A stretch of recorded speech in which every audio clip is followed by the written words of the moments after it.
This episode has been brought to you by Fremont Bank. Fremont Bank has been serving people and businesses in our community for over 60 years. For more information about the Fremont Bank, check out episode 104 on the Fremont Podcast. This episode has also been brought to you by Minutemen Press. If you are looking for design or printing needs, reach out to them. Let them know you heard about them on the Fremont Podcast. They'll give you 20% off on your first order. Banter Bookshop is your local go-to for all your reading resources. If they don't have it on the shelf, you can ask them and they can order it for you. Check them out on Capitol Avenue. Let them know that you heard about them on the Fremont Podcast. If you are looking to buy or sell a home, check out Petrocelli Homes on Niles Boulevard. Finally, if you haven't checked it out already, you should visit the Ohlone College Flea Market, which takes place on the second Saturday of every month. This month, it takes place on April 13th. They are always adding new vendors and new entertainment. You don't want to miss it.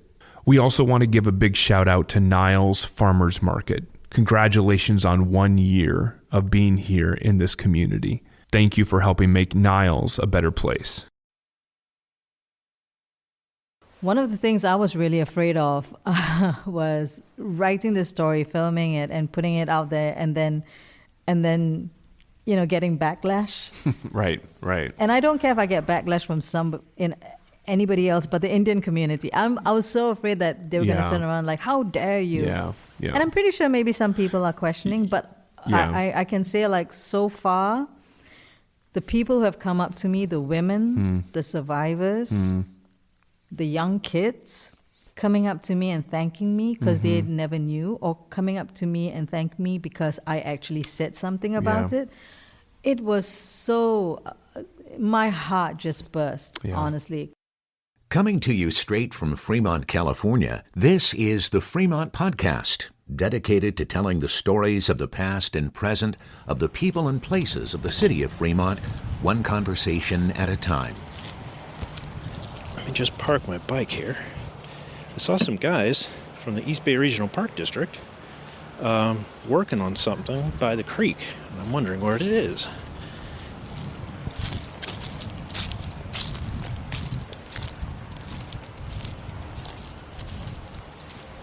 There's a big hole in the ground. Well, we work for East Bay Regional Park District, and we're installing a new drinking fountain here. We tore an old one out that was pretty bad shape, and that's our task for the next day or so. We'll be back on Monday. And pretty nice place to work though, right here by the river and in the park, so we're pretty stoked. What do you have to do in order to take out the old one and put in the new one? Well, the old one was wood, so it was pretty easy to take out. We just tore it down, took it apart, dug up the plumbing. The new one, we're pouring a new nice slab. It's going to be a ADA drinking fountain for handicap accessible, and that's one of the reasons we're redoing them, to make it more for everybody. We'll pour concrete and it'll dry for a few days, and then we'll come back and set the actual drinking fountain. What other features does the drinking fountain have? You mentioned the ADA compliancy, but are there any of the other bells and whistles? Yeah, it has the ADA side for people like in a wheelchair, and then it has the standard side for regular pedestrians, and then it also has a bottle filler. Since COVID, some people don't want to drink out of the faucet. There's that, so people like to fill up their bottles. So it's a kind of a new model that we've been putting in all the parks. I think I've seen one or something similar over at Lake Elizabeth. Not your jurisdiction, but over at Lake Elizabeth, similar thing. Yeah, they're metal, big, round, big column with a couple arms, one high, one low, and then at the top there's usually a place to slide a bottle in and fill it from there. Of all the different steps, which one's the toughest? Of the job here? Yeah. Boy, probably maybe taking out the old one. I mean, this is all new stuff here, so it's pretty easy to, we're dealing with new wood and new stuff, so. But, that's pretty much it, yeah. Awesome. Yeah. Thank you very much for your time. Absolutely. Well, there you go. New water fountain. You are listening to episode 113 of the Fremont Podcast. Now, here's your host, Ricky B. Mm-hmm. So, your name, Jacintha? Jacintha, yes, correct. Jacintha, okay, great. And Well, let's get started. Yep. Awesome. Let's do it. Yeah. So I'm with Jacintha. She is a actress and a filmmaker. What got you started in the film industry? It really was when I was a kid. When I was really young, I used to just I used to watch the Academy Awards a lot. I love watching the Academy Awards. I don't know. I lived in Singapore, so I would get up like at 9 a.m., 8:30 a.m., 9 a.m. just to watch the Academy Awards. That's amazing. And I used to think like, one day I'm going to be there and, and I'll pretend I'm going to be in the seats and holding up an award and all that. And then I started thinking, maybe I should like try and, try this whole acting thing. But when you're in Singapore, it's not like at that time growing up in the 80s, it's 80s 90s, it's not really like the hub of the acting and right. It's acting industry, filmmaking industry. I mean, maybe back in the 60s 70s there was like a boom, but then even then it was more for Malay and Chinese films. Okay. But nothing in English, and I can't act in anything except in the English language. Okay. But I started, I think I want to say when I was 17, 18, I really started to think that, I want to go take classes. I want to try and see if I can get myself out there. And you were still in Singapore at the time. And I was still in Singapore, yeah. And I tried, but it was a very difficult process because I'm an Indian. Okay. And living in a country where the majority of the race is actually Chinese. Wow. So we're talking about 75% Chinese. And then as an Indian, I think we made up like 7 or 8%. Yeah. So I'm going to ask a little clarifying question. It's just mainly out of curiosity. So you're an Indian living in Singapore, but you feel you can only act in English-speaking films. So explain how that all ended up. Because, this is when I really knew I should have just listened to my parents and take the second language seriously. So the thing is, I never really excelled in my second language, which would have been Malay. And I'm a very... So this is going to be a little bit more confusing. So I'm half Malay, half Indian. Okay. And so the second language for me would be Malay because in Singapore, what they tried... A lot of things are still, officially things are said in Malay. Like our national anthem is sung in Malay. Okay. It really is... It was like a Malay fishing village. Yeah. So, and then Sir Stamford Raffles came and then boom, we were colonized. But... the thing was that I was trying very hard with my Malay, but I just couldn't, And then, of course, my dad being Indian, I thought, maybe I'll try Tamil. And that failed miserably. I mean, my dad was like, nope. It came to a head when my grandmother was still alive and I would like try to talk to her in Tamil and she responded in Malay and she said, please don't go. And I'm like, okay, I think that's it. That's the end of my Tamil. That's awesome. But the thing is, I still grew up in a mainly Indian household. Okay. So the culture, the community and all that I've been involved in, it's very Indian centric. So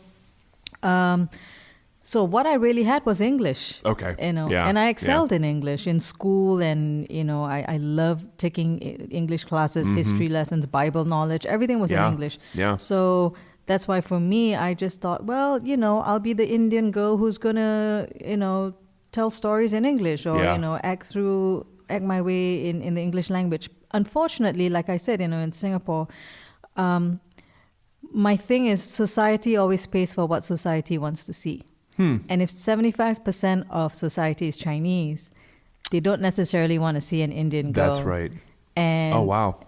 Yeah. They don't necessarily want to see an Indian girl maybe even speaking in Chinese. And I don't know any Chinese, Mandarin, sorry. Sure. So then there's this really, really, really extremely small group of non-Chinese who would be acting, but they'll be acting in either Malay roles or Indian roles. So you don't really get them acting in English roles. And at that time, we only had one broadcasting station in Singapore. So at that time, I think you had like variety shows. You had like little when we got into the 90s, you had like little comedy sketches and sitcoms and all that. But you get stereotyped. We are either the we're always the doctor. I don't know why. Coming to America, we're still only doctors for some reason. Doctors, lawyers, we speak very well, which is great, But then, come on, we have lives, right? Yeah. So it was a struggle for me trying to be an actress in Singapore, and we actually had, it's interesting, not exactly along those lines, but it is something. It is a point of interest that I've seen in the second generation, like immigrants who have moved here from other countries, is that oftentimes your first generation are, doctors or tech or whatever, but then you get the second generation that once they're here and they grew up here, they get interest in other things that aren't as like profitable, I guess, if you will, like the arts, or trying to find a way to be able to express themselves in some other form of work, a different vocation or whatever. And I think that's interesting, because I don't think that that's really what that first generation really expects of the next generation. Yeah, but when you bring them over here, I mean, they're exposed to different things already. Right, that's right. The opportunities become different. Yeah. If my parents had moved somewhere else, and if I had grown up in America, like, there would have been no way I would have been like a doctor or a lawyer or anything. I might have been encouraged to do that, but just coming here, it's funny. I remember, and I moved to San Francisco really late.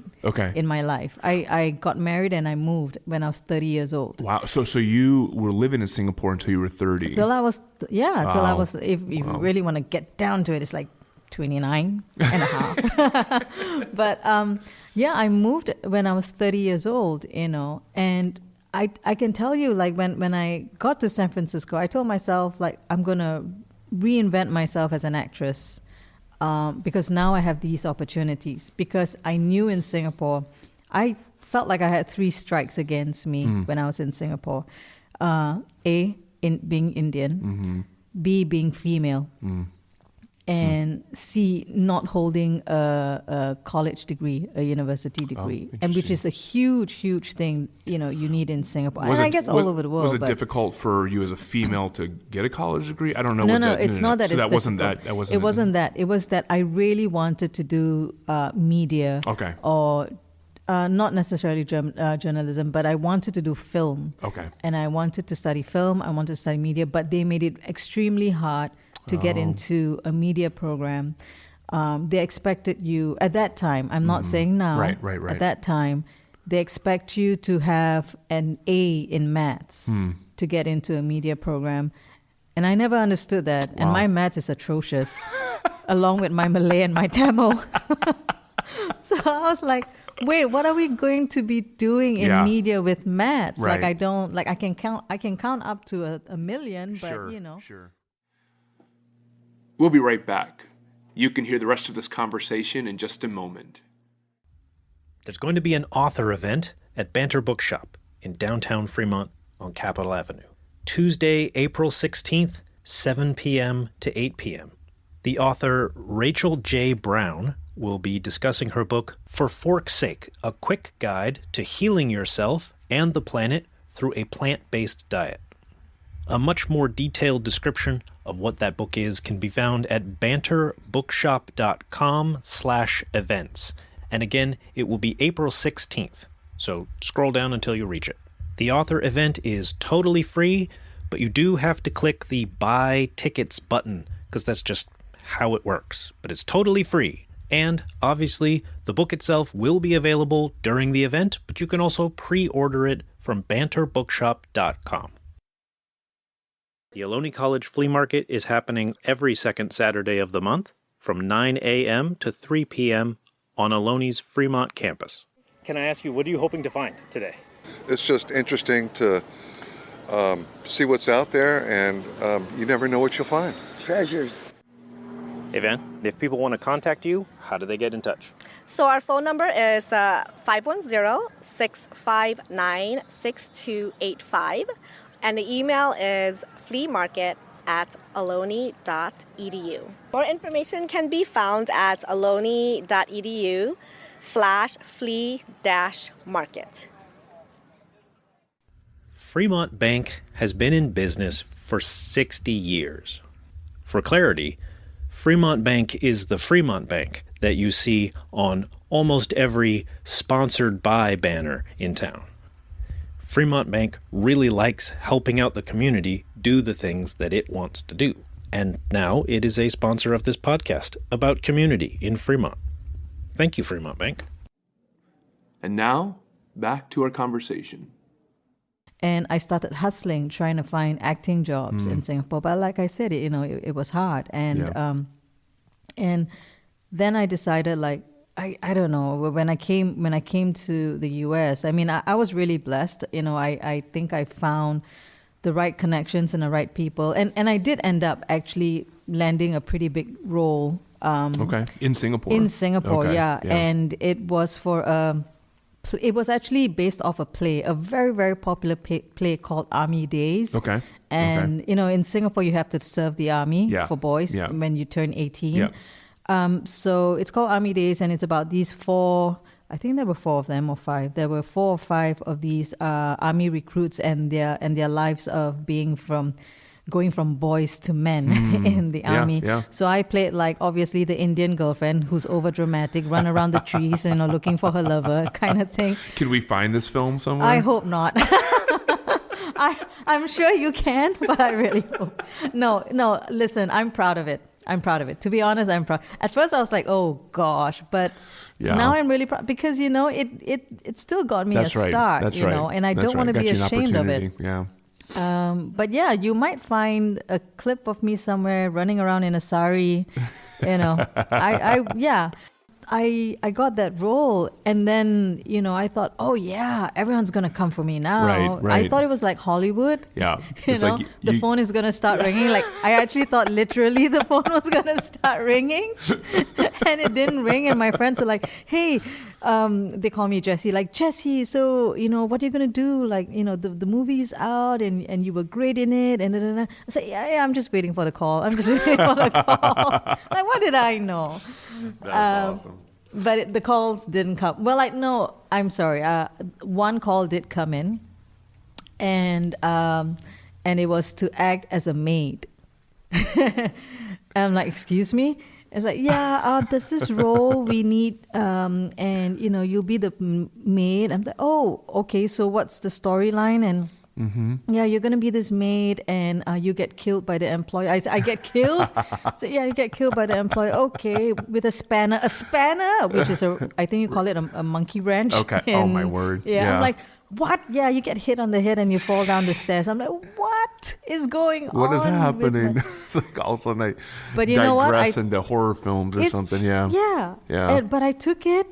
Oh, you did? I took it because, I was thinking to myself, well, there's no other acting roles coming from. So from Army Days, where I was the lead supporting and making people laugh in theaters and they made so much money. I'm now on TV being, acting as a maid who hardly got any lines. Yeah. Falling down the stairs after being hit with a monkey wrench. Right. And then and literally being zipped up in a body bag after that. Yeah. So then I was like, where's my life coming to as an actress? Where am I going? Like, how am I? How was it transitioning into like the opportunities here? Doing film. Was that an easy thing for you? Did you have connections, or was it like a lot of work to be able to start doing some film work here? Yeah, I had to hustle again moving here because I had no connections whatsoever. I didn't really know what I should be doing or where I should be going to find an agent. It seems to me that you kind of have to have those reps of, being in something. You have to have experience of some sort before you could even get into kind of a lead role. Oh, absolutely. Because, otherwise no one's going to know you. But more importantly, and I think it is probably one of the most important things in film industry is connections, networking. Okay. If you don't network, you don't get to know people, you don't put yourself out there, who's going to know you? That's right. If you don't keep reminding people, I'm here, I can do stuff, I've done stuff. if you don't do that, then no one's ever going to know. That's right. Then you'll continue just being an extra. You'll continue just doing that, one small role, or you'll just continue hustling. Yeah. And so I did whatever I could. And so I ended up also going to LA. I actually make trips to LA, okay. just to try and, first of all, feel the city out. And then I realized very quickly I didn't like LA. But I remember thinking, oh my God, if I have to move to this city to try and make it or break it, it's crazy. Yeah. I didn't know if I was going to last. Yeah. But what happened was I started doing a lot of extra work, and then I ended up getting my SAG card because I was an extra on Milk. Oh, yeah. Nice. And it was really nice. And then there was one part of the film that my face got featured. And then I had friends calling me from Singapore, like, dude, I just saw you at the Oscars. That's I'm awesome. like, oh, yeah. really? Yeah. Okay, that was sweet. And I was in the trailer and stuff like that. And I thought, oh, that's really cool. But yeah, I was still doing extra work in Milk. And then I got to know people. And like I said, I got my SAG card. And then because I got my SAG card also, then I got the attention of JE Talent, which is the most prolific and established agency in the San Francisco Bay Area, I think. Okay, nice. Talent agency. That's awesome. Yeah, I was really, really fortunate. I think it was like, I want to say 12, 13 years ago. Yeah. Someone was telling me, hey, maybe you should, the someone being actually my husband, he said like, maybe you should actually start writing your own stuff. Because I started getting a little antsy, like I wanted to do better roles. Yeah, And he said, well, then write your own stuff and see what happens. I'm like, yeah, maybe. I was writing before that already. I have to say, when I was here, I moved in 2004. 2006, I actually started writing like a feature script. Do you feel like, was that something that came natural to you, writing scripts and stuff? Yeah, very natural, because as an actress, you start off as an actress, you read scripts, right? And you see how the narrative goes, you see how the story goes, and so for me, I always feel like I have stories in my head. I just never put them down in paper. And I'm always fascinated. Like, I'll be walking around with a story in my head, and then my facial expression is like, ooh, well, not bad, way to go. And then I never put it down on paper, right? But you see it in my face walking around, like, awesome. What is going on with this girl? That's great. That's great. I've got a movie going on in my head. Yeah, exactly. And man, the ending is so like, I could bring myself to tears. That was such a great ending, and I'm like wiping a tear in the coffee shop. I'm like, oh no! It's like the natural version of Apple Vision goggles. It's like you can watch a movie while you're walking around. And I was trying to be like Billy Bob Thornton because he wrote Sling Blade. Okay. He actually wrote it by hand, and I thought, I'm going to be Billy Bob Thornton. And I took an A4 size. That's awesome. Paper, and I started writing. That's awesome. My hand cramped by the third day, and I said, "Okay, I'm just gonna start typing on my laptop now." That's right. That's right. So that's it. That's awesome.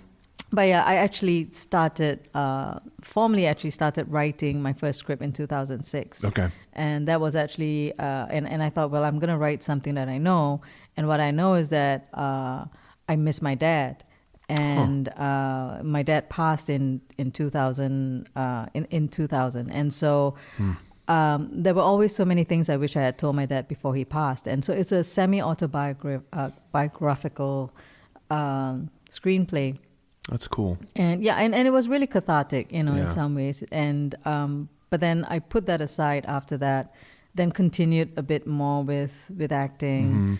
Once in a while, I'll go back and dabble with it. Did you actually produce that film then? No, not yet. Okay. That's probably going to be one of those films that's because it's so personable. Okay. So personal and so like something that I really take great care of. Yeah. And if I was going to put something out in a film form, I just want to make sure that it's going to be a piece of beautiful history for me to share with people. When you just said that, I was thinking my mom passed away like almost 3 years ago now. Oh, I'm sorry. And she was my hero. I really she's an amazing part of my life. But yeah, if I wanted to create something as a memory for my mom, maybe I want to start now, but maybe I don't want to finish or complete it until I have some some more years of mulling over and remembering in various ways.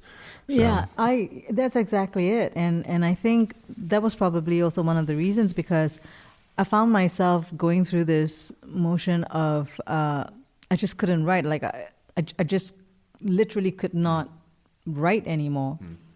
And I was wondering why. And then I realized, I'm having a writer's block. Yeah. And I just really need to shut this down, go somewhere else and come back. Or there's just some stuff that I needed to deal with internally, because, I mean, I still miss my dad, right? Sure. But like you said, the feelings evolve. Things, it changes. Yeah. Time changes a lot of things. It never goes away, Right. because it's still the death of someone that you love. Yeah. Maybe, now, between then and now, I was just maturing myself as a writer and a filmmaker, because there's so many things I still had to learn before I reached to this point. Even before I ended up doing Madhavi, there was just so many things I needed to do, to discover about myself. Yeah. And to learn about the world of screenwriting, to learn about the world of being a director. It helps having an acting background, for sure. Yeah. But, a lot of good things take time, and I'm glad that I gave myself that grace. Like, it's time. Yeah. Initially, it was hard because I'm getting older. I moved here when I was 30. No one's going to pay attention to me. Yeah. If you need help navigating the local real estate market, contact Petrocelli Homes on Niles Boulevard. With almost 2 decades of experience, this family-owned brokerage is an expert in the local real estate market. Give Jennifer Petrocelli a call. With her wide-ranging knowledge of the real estate industry and expert negotiation skills, Jennifer goes above and beyond for her clients. Jennifer helps her clients make smart real estate decisions that benefit them in the long run. So if you're looking for a realtor who knows what they're doing and who genuinely cares about your needs and wants, reach out to Jennifer today and discover why Petrocelli Homes is the right choice for all of your real estate needs. I want to tell you about Minuteman Press in Irvington. They are your quality printer to go to here in Fremont. I have personally worked with them before, and I find their services to be fantastic. Look no further than Minuteman Press in Irvington. You can find them at 44141 Fremont Boulevard in Fremont. Steve Martin, the comedian, way back when, did this very funny bit where he said, "I'd like to thank everyone in the audience for coming out tonight," and then he would literally sit there and thank every single person in the audience, pointing at them individually, and the bit would go on and on and on. Thank you, thank you, thank you, thank you, thank you, thank you, thank you. I would like to thank everybody who has contributed to buymeacoffee.com, but it would not be funny because it would not last very long. I would have to thank maybe a dozen people. So please make this comedy routine a little funnier by giving me more to do when I start thanking the audience. buymeacoffee.com/the Fremont Podcast/membership. Thank you. Thank you. Thank you. Yeah, I don't know how it is with you. I'm sure that you've had experiences like this just because you're in the industry. But I think that sometimes, like when you're a writer or when you are creating something in your mind, you have your internal vision of what you imagine that it's going to be like. But then when you start actually putting it into a physical form, like when it actually becomes like you give it to somebody to read or you give it, act this out or whatever, it starts taking on like this realistic form as well. Mm-hmm. That maybe is different. It might be worse than what you imagine. It could be better than what you imagined. But then it finally is it's a tangible form and you kind of have to go with it, That's exactly what happened with I call her my muse, my lead actress from my latest short, Madhavi. Her name is Nina, and when I did my first professional short film called The Dance, I was looking for a South Asian actress. But I was looking for someone who was like 23, and the story calls for her having developed a relationship with her co-worker in a bread factory, and he will be an older gentleman, like about 45, 50. And so, I was just like so hung up on 23, okay, at the most 30. And it's not because, it's just that the story called for that kind of age bracket at that time. And everybody came, the women that came in, some were really great and some were like, but, it was just really great to see the Indian actors and actresses out there, and they came in. And then I get a call from Nina, and she sounded so shy on the phone, and she's like, "Oh, hi, my name is so-and-so, and, are you still auditioning?" I said, "Well, we're going to close in like 10 minutes, but, if you're nearby, please come." Yeah. And she's like, "Just one thing. I know you said you're looking for a 23-year-old, but I'm 45. I'm like, "Oh, it's okay. Just come in." I'm just happy with the fact that, you want to try an audition anyway. Yeah, she was interested. So, yeah. And she came in, and, she was a very beautiful woman and also very shy, and, and she sat in the chair. And I thought, in my mind, I think I found my actor already. But, she came in, and the first words that left her mouth, from the dialogue, and my jaw dropped. And I just looked at her, and I looked at my my producing partner, and he looked at me, and then we continued looking at her. And it was everything exactly what I needed for that role. Cool. And I was shocked. And that was a learning lesson for me. Yeah. Because I basically sort of closed my mind off to all the other options that were out there. Yeah, exactly. Yeah. And so when she started going, I couldn't believe it. And by the time I got home, after wrapping everything up, we just knew like she is the one. You know? That's and great. I'm so glad that she came in. Yeah. And ever since then, I was just working with her, and with some of my important films, and I will continue working with her. That's great. And I'm going to give her a shout out. Her name is Nandini Kanhere. She's a wonderful, wonderful actress. Okay. And she's in Madhavi, my latest short film, and it's great, just knowing that. But that was a learning lesson. That's cool. I have to say. Yeah. Well, let's talk about Madhavi.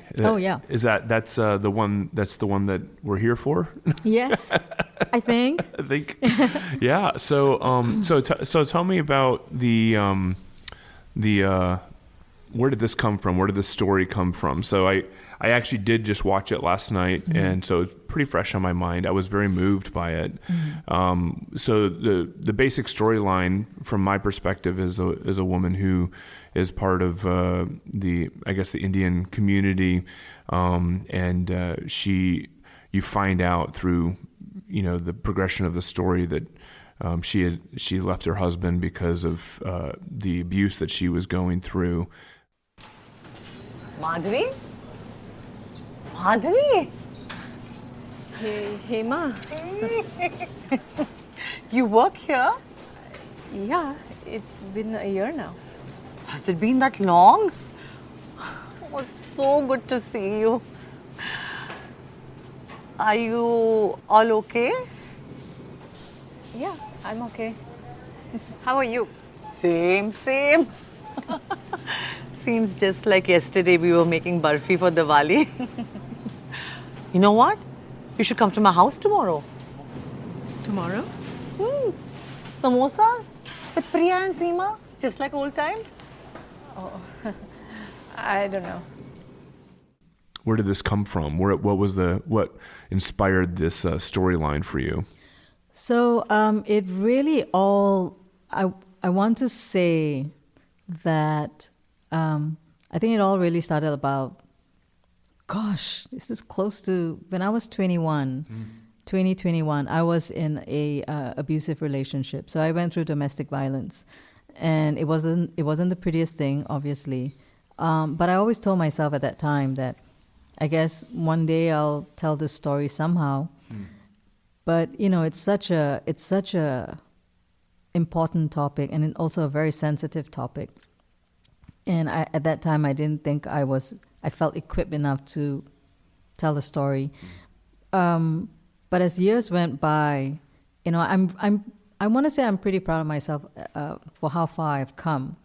And then I started thinking about the journey to where I am now and how I got to where I am. And I told myself at that point in time when I decided that I wanted to write more stories about social impact on people, and I decided, well, I think maybe now is the time for me to start writing about domestic violence, because I've seen a lot of it going on within my own family and friends back in Singapore, because it's not just an Indian thing that happens in America. Right. It happens everywhere, all over the world, every race, every creed. It doesn't matter. It's domestic violence. Right. Yeah. So I just felt, okay, maybe now's the time for me to write something about it. I'm not going to push that issue away. And what was more important for me was that I wanted to showcase the survivorship and the resiliency of the woman or of the survivor. And it could be a man or a woman. Sure. It's not necessarily just for women. But I wanted to show the journey, because I know I went through my own journey. I wanted to show the journey of others maybe. And so that was what was really important for me, because, you see a lot of films out there, and usually they have films of domestic violence in the now, currently, what happens, and then the partner leaves, and then great, everything's great again. Yeah. But you don't see the aftermath. Right. And it's not easy. For a lot of people who leave, they have a brand new path, but no one's saying that it's a bed of roses. That's right. They have obstacles to go through. They have to pick themselves up all over again. They have to navigate an unknown world and do it a lot of times alone with not much resources. Who do they turn to? Because with this story in within the Indian community, I bring up the subject about shame. Because that's what a lot of them go through, because they feel shamed or they continue to be shamed by their community. And it's really unfortunate, but, she's going through this life and she's like, well, what do I do? And so she'll work in the supermarket. She'll look after her daughter. She will, whatever it takes to just have a semblance of a life. Yeah, that's right. So that was what I felt that I wanted to write about. And it took me a good, I want to say about 6-7 months before I could really get this story down. Because one of the things I was really afraid of was writing this story, filming it, and putting it out there, and then getting backlash. Right. And I don't care if I get backlash from anybody else, but the Indian community. I was so afraid that they were going to turn around how dare you? Yeah. And I'm pretty sure maybe some people are questioning, but I can say so far, the people who have come up to me, the women, the survivors, the young kids, people who may have never even been in an abusive relationship, coming up to me and thanking me because they never knew, or coming up to me and thank me because I actually said something about it. It was so, my heart just burst, honestly, because, it's a lot to deal with. It is. And whatever I touched on in this short film, it's just it's a speck of a much bigger picture. Well, I'll tell you, one of the feelings that I had after watching it was I felt just what you said, to the point where it motivated me to think, what don't I know? What am I not aware of?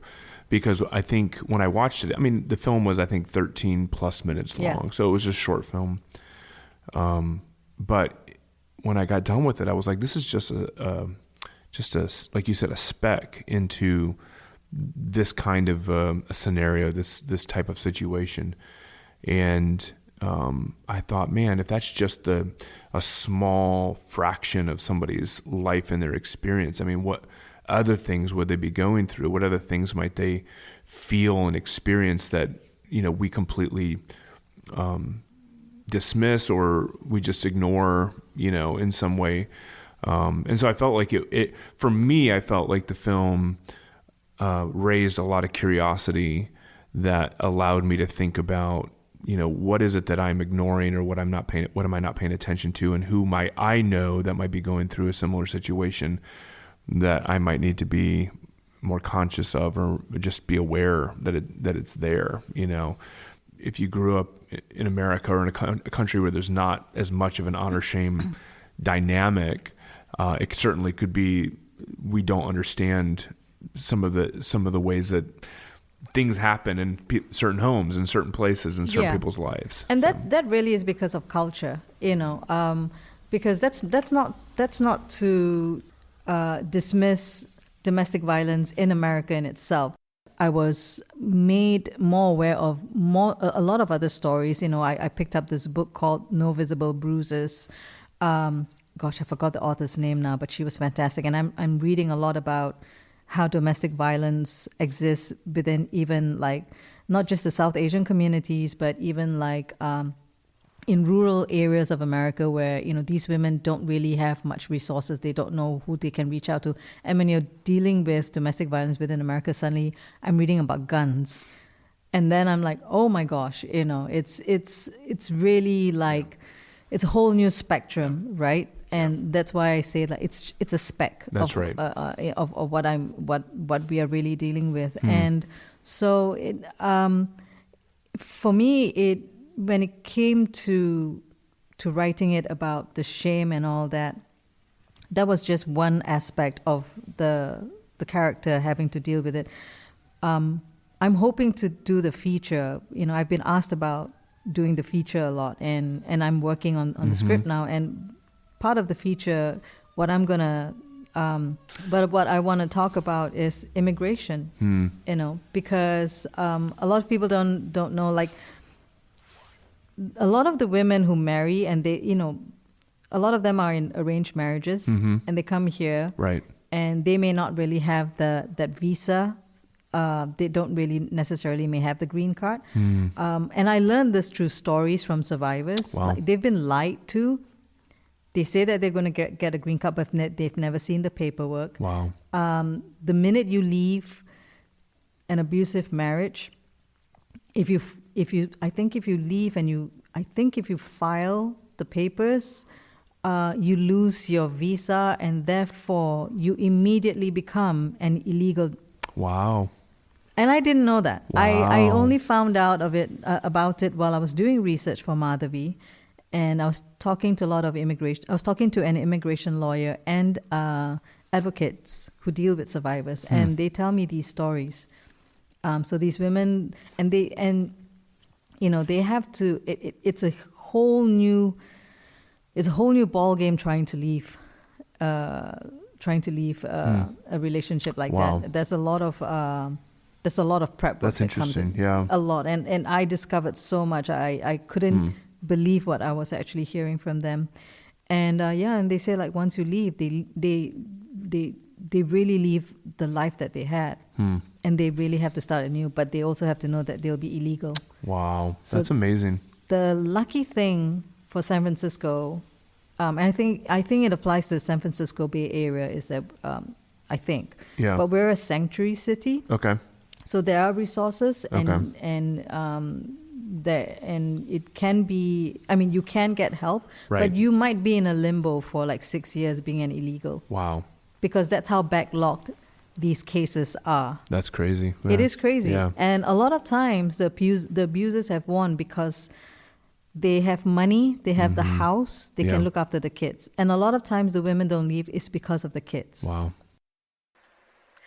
2 महीने बस, फिर उसके लिए मैं एक computer खरीद सकती हूँ, उसके बाद रेगुलर आवर्स करूँगी ना.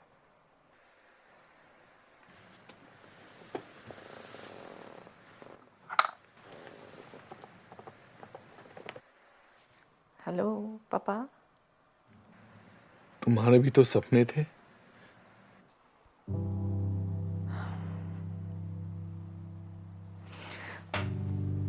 पापा, मेरे पास सोनिया है ना, बस मुझे और कुछ नहीं चाहिए. There was a story where I heard There was this woman who had been in the relationship for 25 years, but she refused to leave because of the kids. The kids grew up and they were fine. She left only to find out 4 months later she actually had cancer. So to restart her life and then having to go through cancer, it's just like, you think these are stories made for the movies, You don't think that, you're right. It happens in real life, but it happens in real life. So immigration is one of them, because they are totally lost. They've lost their status. They don't have money. And then on top of them, they're being shamed by the community. What do they do? Yeah. And yet, throughout all these negative things that has happened to a person, and yet they still come out of it at the other side. That's amazing. So that's why I really wanted to write about the resiliency and the survivorship. I thought that was really important because for the survivors out there, what they really need to do is to, it's probably one of the hardest steps that they have to take once they leave. But this step is to believe that you can do it. Yeah. Because there is going to be somebody out there. Yeah. Who is going to listen to you. Yeah. There is always, you can always do an outreach. You can always, I worked with this organization called NARIKA. Okay. And they help South Asian women who are survivors from domestic violence. And they do exceptional work. But they're a great organization. But there are like so many women out there who need help, right? But there are different organizations. But for NARIKA, it's more on the South Asian side. But yeah, it's the stories that I hear from them, and I reached out to them because we're talking about the culture of the Indian culture. So, and so they tell me a lot of these stories, and I remember going in, and I think I told this to an advocate, and I said, "Oh my gosh, these stories that I cannot share publicly." But when I heard them, I just could not believe it. I said, "Are you sure?" I said, "Yeah, that's what happened. That was the proof. We went in, we saw this is what we had to do." And I said, what I went through compared to what these women went through in terms of domestic violence, I mean, they had it really, really rough, really tough. I mean, we're talking about literal blood, sweat, tears, public shaming, public physical abuse. It's just like, I couldn't believe it. And I said, I can't imagine, because I've never had to go through this. I mean, I've gone through it, but not to that extent. But not to that extent, yeah. But she stepped in and she said, Jessie, abuse is still abuse, because the intent of the abuser is always there. Right, right. So don't downplay what you went through. That's right. And I'm like, okay. I had to actually step back for a moment and realize that. And it's not just physical abuse, but we're talking about financial abuse, mental, emotional. I've learned all this. And the financial abuse, and then I realized oh man, I just realized I went through a whole gamut of the abuses, down here. So that's amazing. Yeah. Well, thank you for sharing all that. Yeah. We found out about you through the Fremont Library. Right. So did you, from what I understand, you just did a showing of your film at the Fremont Library. How did that go? It went so well. I mean, I thought it was only going to be like, because, set your expectations low. That's what I thought. That's right. So I thought, your distant cousin will come and that's about it. Fingers crossed, maybe, a cast member here or there, I'll speak to 10, 15 people and I'll be happy. I'll be really happy. That's right. But I found out in a meeting before the event, they had the event was for 50 people, but they had 43 people signed up so far. I'm like, that's fantastic. That's great. And then on that day itself, they were bringing up more chairs because more people were coming to the event. And I was like, it was great. That's really cool. And to sit there with the audience and taking in their questions, asking some really great questions because a lot of people don't ask about the dancing part. Yeah. And so I was gonna ask that because there's obviously imagery or there's something, a metaphor of some sort going on there that is meant to kind of, I don't know, encapsulate the story itself, but to kind of like be almost like the emotional response as to what's going on there. You hit the nail on the head. So basically the dancing, first of all, my actress, she's actually a trained classical Kathak dancer. So I wanted to infuse what she can bring into the table to the film. And so she explained to me with Kathak, it's or even just Indian classical dance, there's a lot of expressions that goes into their eyes and their hands. So they express their anger, their love, their joy, and all that. So that's why I opened the film pretty strongly with that dance sequence that she comes in with, and it basically was her expressing what she felt in that moment, in her life. Yeah. And so then halfway through the film, there's another dance sequence where she's actually showing her frustration. And you can actually also tell with the change of the music, because when it opens up, it's a bit more, a little bit more joyous. Then it sort of fades down to something a bit more reflective. Yeah. And then in the middle part, there was a bit more of anger that builds up. So it's really also showing the arc of the story. Yeah. And of course, the music was done, it was actually produced in India by a pretty renowned musician. His name is Amit Joshi, and he did a really great job working with my actress, who also had to choreograph the whole dance sequence herself. So that's cool. Yeah, cool. And that was also one way for me to show or share with the public the culture. More of the culture, yeah. That's really cool. Wow. Yeah, so you had that the question, the Q&A, you got the showing. What was the initial connection with Fremont then? What is I mean, I know that we have a strong Indian community here, but did you film it here in Fremont, or what was the connection to you with the film with Fremont? Yeah, so a couple of things. Firstly, when we were looking for locations to shoot at, one of my friends who also acted in the film, he's Desmond, the guy who acts in the supermarket. I was telling him, like, I really need a house to film in, and he said he's got a really good friend. She lives in Fremont, and she actually lives in Niles. Oh. And that's how I know about Niles. That's great. Well, welcome back. Thank you. It was really nice. I was like, before coming in here, I'm going to take this picture. There you go. So she has this house in Niles, and he said, like, do you want to go check it out? I said, yeah, absolutely. And I got to know her, and she's so wonderful. And so we actually shot in her house where the daughter's bedroom is. Okay.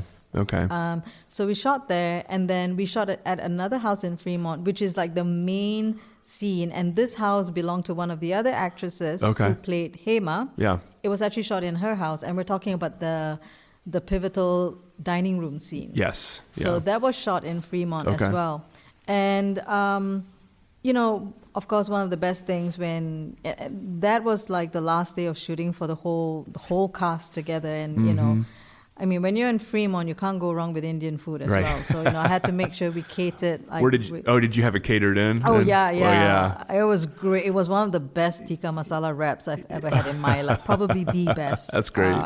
And the whole crew was so damn happy. Yeah. That's awesome. Yeah. That's really cool. So then with Fremont, that's the first thing with Fremont. And then the library, while I was working with NARIKA, NARIKA works closely with the community in Fremont as well, and they spoke to me about maybe perhaps we could join forces with the library because they would be interested in showing the film, and I said absolutely, and so they got me connected to Ruth Sharmila, and so and Amy, Amy's last name, Hackerson, oh God. Anyway, Amy and Ruth. I don't want to butcher last names, but Amy and Ruth from the Fremont Library, and so they connected me with them, and they saw the film, and they were really excited. And Ruth, also being South Asian herself, she understood the importance of this film, and she really wanted it to be an outreach to the community, and that's how we got things going with the Fremont Library. Yeah. That's very cool. Wow. Well, I think it's a neat thing to be able to see the kind of things that come out of Fremont in that way. We had the movie Fremont, which I interviewed the director, and he was also the co-writer as well as the actress and one of the producers for that here. Earlier on, I think a year ago or so, I interviewed a guy who is in film school in New York City. He's producing a film called Dreamline, and it was about growing up as a second-generation Indian in Fremont, and he is in film school, but he came back here in Fremont to film it at various places and in different people's homes. I was able to be there on set for one of those scenes being filmed. I don't even know that film is out yet, but I was able to interview him.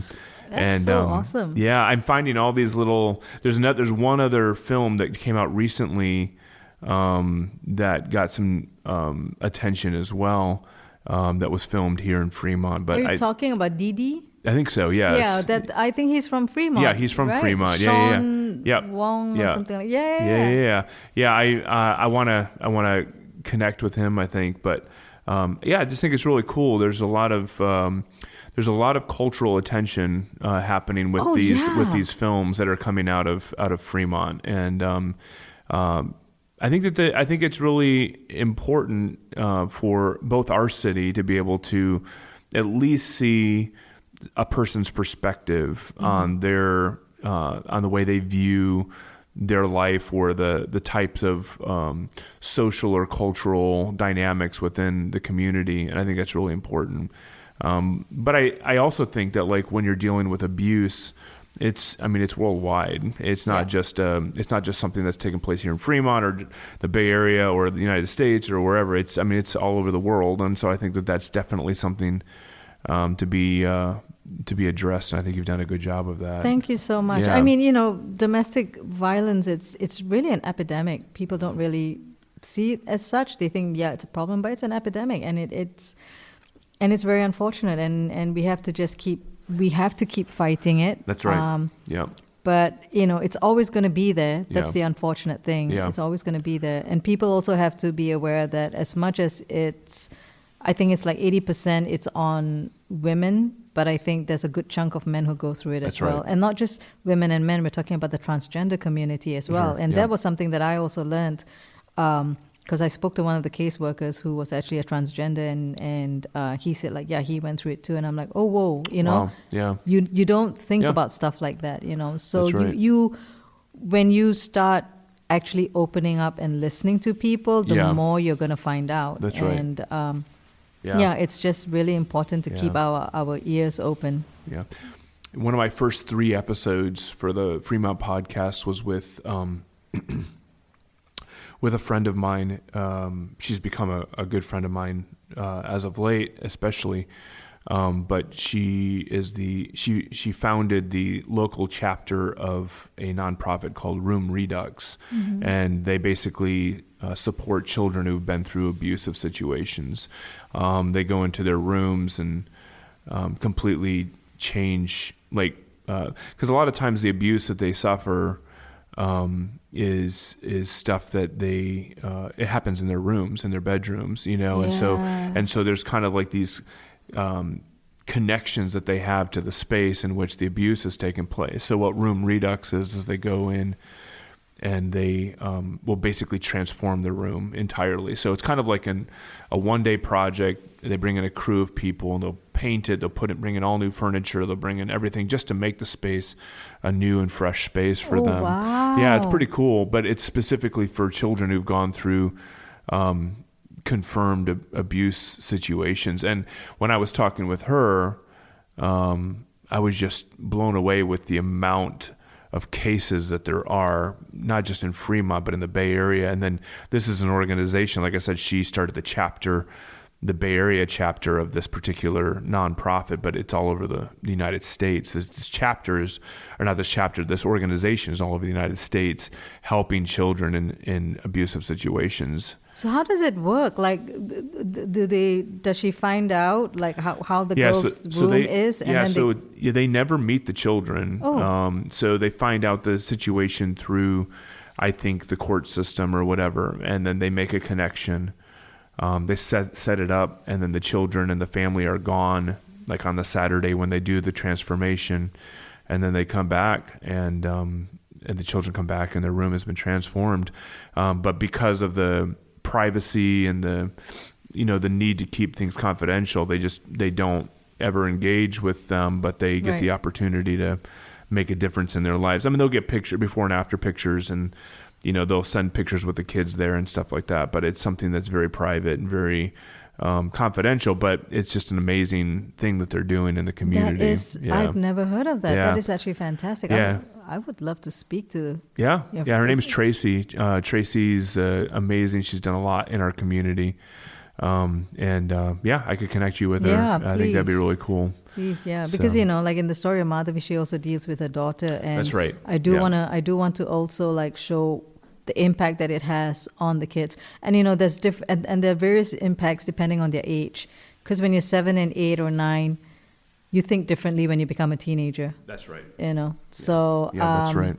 So it's so dependent on where they are at this point in time. Like in the short film, she's a younger girl, but in the feature that I plan to do, she's going to be a bit older, so a bit more independent, a bit more wise to what's happening. Yeah. But I would really love to connect with. That'd be great. Yeah. I'll connect you with her. You can also listen to the episode. Yes, I think it's episode 2 or 3. I can't remember which one, but it's one of the first 3. Okay. And I think it'd be great. Well, Jessie, I'm going to call you Jessie. Yes, we started off as Jacintha at the beginning. We ended up as Jessie at the end. But it was good to have you here on the podcast. Thank you so much for having me. I had a blast. Good. Seriously, it's so comfortable. People should know this is a very comfortable, safe space. Yeah, that's great. Yes. Yeah. Well, thank you for being here. Thank you for having me. It's been a joy having you, and I look forward to seeing more of your work in the future. Thank you. I look forward to hearing more of you and your podcast. Yeah. This has been great. I really appreciate it. Great. Yeah. That's great. Have a great day. You too. This episode was hosted and produced by Ricky B. I'm Gary Williams. Andrew Cavett is the editor. Scheduling and pre-interviews by Sarah S. Be sure to subscribe wherever it is that you listen so you don't miss an episode. You can find everything we make, the podcast, and all of our social media links at thefremontpodcast.com. Join us next week on The Fremont Podcast. So I played obviously the Indian girlfriend who's overdramatic, run around the trees, looking for her lover kind of thing. Can we find this film somewhere? I hope not. I'm sure you can, but I really hope. No, listen, I'm proud of it. To be honest, I'm proud. At first I was like, oh gosh, but now I'm really proud because, it still got me a start, That's right. and I don't want to be ashamed of it. Yeah. But yeah, you might find a clip of me somewhere running around in a sari, yeah. Love this is not goodbye, it is merely farewell. Oh, Krishna. My brave sweetheart. This is a Muggins Media podcast.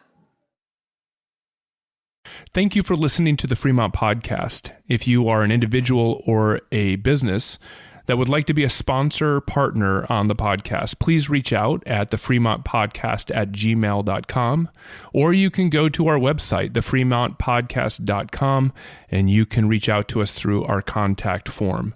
Thank you for listening, thank you for sharing, and thank you for your support.